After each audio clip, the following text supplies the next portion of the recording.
Israel has now become the first sovereign country to recognize the state of Somaliland. Now, what is Somaliland? Well, it is a semi-autonomous region in Somalia and has been desperate to be recognized as an independent state. And if Israel is willing to recognize it as an independent state, obviously Israel's gonna get something in return. The big question is, what are they hoping to get in return? Now, before I get to the context and all the details about this, Cenk, your 2 cents? Yeah, so of course they want several disastrous things because of this. And of course there's the irony of, no, you can't give any part of a country to someone else, but apparently you can in Somalia. You can in Israel, but you can in Somalia. But I'm super worried about the ethnic cleansing that's gonna happen here. But if Israel wants something, they almost always get it. So buckle up and brace for impact.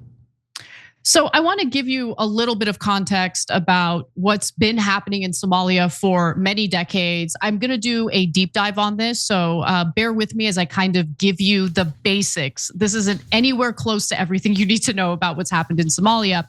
But basically, Somaliland basically declared independence from Somalia back in 1991 during the ongoing civil war that broke out in the country. So this civil war grew out of resistance to a military junta.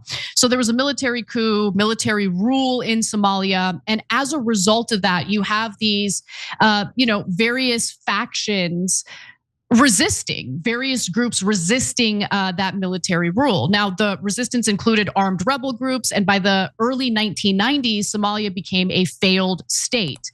So that's when Somaliland, located in the northwest of Somalia, declared independence. This is in 1991. And Puntland also declared independence years later in 1998. Although Somaliland has functioned as an autonomous entity, it never received any formal recognition from the UN. Now, Taiwan is the only other place that has recognized its independence. But prior to Israel, again, Taiwan was the only place that recognized it. Now, Somalia continues to claim the region as part of its sovereign territory. So obviously, Somalia is really upset about this. And there was a joint statement put out by other countries as well, including Egypt and Turkey, who spoke out against this as well. Now, Islamic groups have taken hold of Somalia, including an ISIS affiliate, used to be an Al-Qaeda affiliate, but now an ISIS affiliate known as Al-Shabaab. And the US has been bombing Al-Shabaab, for a while now, but the bombings really ramped up under the Trump administration. So during the Christmas holiday, the airstrikes were really ratcheted up by the Trump administration. It's just a complete and utter disaster. But then you have Somaliland, which is a territory that is both economically beneficial to both the United States and Israel, but it's beneficial to Israel for other reasons as well. So Netanyahu said Foreign Minister Gideon Sa'ar, and the Somaliland president signed a joint declaration of mutual recognition. Quote, "This declaration is in the spirit of the Abraham Accords initiated by President Trump," the statement read. Now, Somaliland also issued a statement following Netanyahu's announcement to declare that they do intend to join the Abraham Accords. So there's the economic component to it as well. And when you consider the placement of Somaliland, it's very beneficial for trade purposes, but also beneficial for other purposes as well, as Ynet, an Israeli publication, reported recently. Behind Israel's recognition of Somaliland, years of quiet Mossad involvement. Israel becomes the first UN member to recognize Somaliland as a sovereign state, drawing condemnation from Somalia, Turkey, and Egypt. The move reflects strategic interests near Houthi-controlled areas and years of quiet Mossad engagement. So the same piece notes that one key factor driving Israel's interest is Somaliland's proximity to areas controlled by the Houthis in Yemen. Strengthening ties with Somaliland is seen in Israel as a strategic force multiplier against the Houthis. And you should also know the main reason why Israel is doing this is because This is all part of Israel's ethnic cleansing and land theft campaign. The territory, as Ynet further reports, has recently been mentioned as a possible designation for Gazans, with officials there saying they would be willing to absorb 1 million Gazans, though no formal agreement has been announced. And by the way, this aligns with reporting that was done by Dropsite News, indicating that Israel is preparing for a permanent presence in Gaza, something that we already knew, something that we already suspected. And they used satellite images to find that Israel has been building at least 13 new IDF outposts in Gaza. They've killed at least 414 Palestinians since the alleged ceasefire was signed on October 10th. And they've continued the controlled demolition of Palestinian property as well in Gaza. Now, Israel's sinister plot was also something that the Financial Times had reported on back in March of this year. They reported that US officials had met with leaders of Somaliland to raise the possibility of displacing Palestinians to the area. Other countries Israel is negotiating with for their ethnic cleansing campaign include Indonesia, which seems to be somewhat receptive to the plan, Somalia, which is also receptive, but then you also have other countries like Uganda, South Sudan, and Libya, which seem to be a little more resistant. And finally, as the article mentions in its subheadline, Mossad has been working its tactics in the area for quite some time now, as I'm sure they are in many other countries, our own included. Cenk. Yeah, so a lot of issues here. First, let's note the hypocrisy here. Many countries like France and Australia recognize Palestine. Israel lost it. They're like, unacceptable. You can't just go and declare a country legitimate without first dealing with the country that's occupying it and telling the occupiers, please, pretty please, what else do we need to do for you to let go of your captives? You guys are the most amazing people on earth, blah, blah, blah, blah, right? So totally unacceptable. Then Israel goes and recognizes Somaliland to break off from the rest of Somalia. So what happened? I thought it was unacceptable. But as the Israelis always have two different rules, a rule for themselves and a rule for the rest of the planet, for the rest of you schmucks who would ever listen to them as if they're not lying 24/7.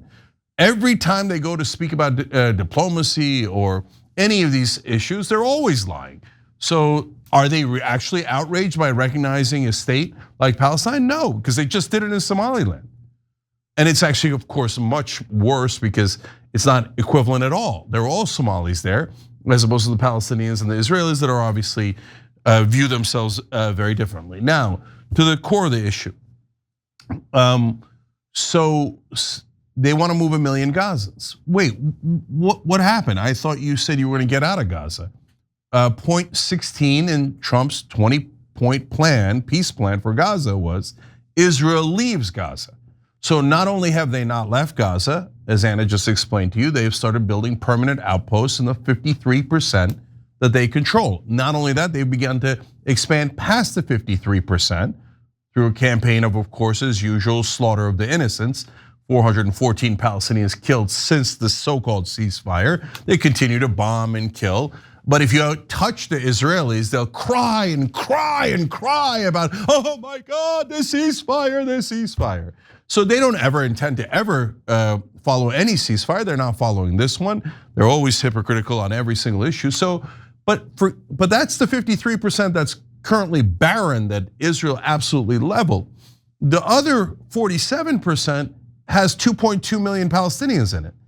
And obviously they're going to try to move them out to places like Somaliland. And they've announced it 100 times, guys. It's all over the Israeli press. If you haven't heard it here, it's because American press are dogs for Netanyahu and work for him. The Israeli press is far more unconstrained because there are many different sides in Israel. But the American press serves Israel very loyally and dutifully, so they don't tell you about the monstrous ethnic cleansing they're planning to do by moving 1 million human beings out, and that would be, I mean, again, textbook genocide, etc. And so they're willing to destabilize Somalia, massively destabilize it, cause it a lot more violence in order to get what they want. But and as Anna pointed out, of course, the second thing is they also care about the geography of the area. So that is right in the area where they can strike at the Houthis in Yemen easier. They could protect that shipping lane easier, at least for their own ships. Of course, they would never want to protect anyone else's stuff ever. The whole world owes them. They owe nothing to the rest of the planet or to the Somalis or anyone else. Take. That's Israeli 101. And now we've bombed Somalia 127 times since Trump re-entered office. Did you know we're at war with some factions in Somalia? Nobody talks about it because what's the big deal? They're just Somalis. Let's just kill them, right? Now that is in coordination with the Somali government, to be fair, but the Somali government hates the idea of Somaliland and that they do not want that. Interestingly, the reason I brought it up in this context is because there's been only one bomb that the US has done in Somaliland, in that area that some are calling Somaliland.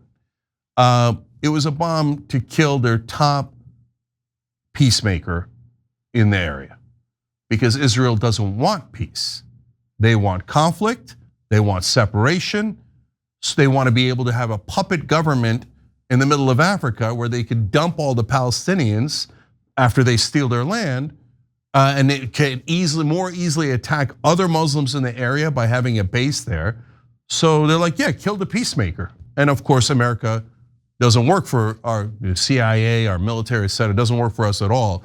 It totally works for Israel. So they're like, yes, sir, right away, sir. Let's kill anyone trying to make peace, sir. And of course, the Israelis also tried to kill the peace negotiators in Qatar. They killed Iran's peace negotiators.